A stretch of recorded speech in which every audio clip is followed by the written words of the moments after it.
নমস্কার, দ্বন্দ্ববোধ আপনাদের সকলকে স্বাগত ভাবাগুড়ির নতুন একটি ভিডিও। উত্তরবঙ্গের প্রাচীনতম পুজোর মধ্যে অন্যতম তিস্তাবুড়ির পূজা।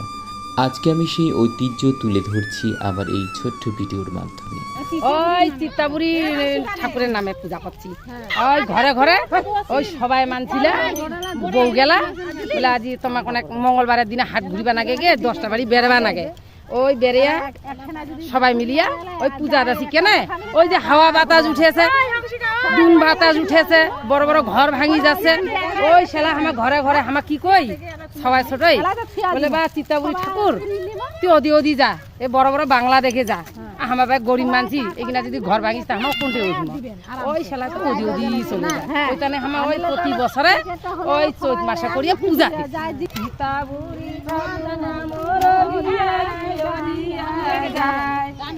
আর আমার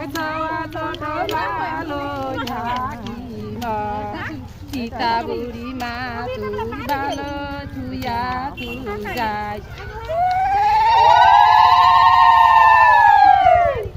রাজবংশী জনজাতি উত্তরবঙ্গের প্রাচীনতম জনজাতি। তাদের জীবনের সঙ্গে কিন্তু তিস্তা নদীর মিল কিন্তু রয়েছে। এটা বলতেই হয় রাজবংশীরা যে প্রকৃতির পূজারী, প্রকৃতির সঙ্গে তাদের যে মিল তা কিন্তু অটুট। সারাদিন উপোস করে তারপর সন্তান স্বামীর মঙ্গল কামনায় এই ব্রত করে থাকে প্রধানত নারীরা। সারাদিন উপোস করে বাড়িতে বাড়িতে ঘুরে চাল আলু যা পায় তা বিক্রি করে পুজোর সামগ্রী কেনা হয়। যেহেতু তিস্তাবুড়ি পুজো অর্থাৎ তিস্তা নদীকে উপলক্ষ করে এই পুজো হয়ে থাকে, যে কোনো নদীর ঘাটে কলা গাছের ভেলা বানিয়ে এই পুজো করা হয়। প্রসাদ হিসেবে থাকে টক দই, চিরা, মুড়ি, গুড়।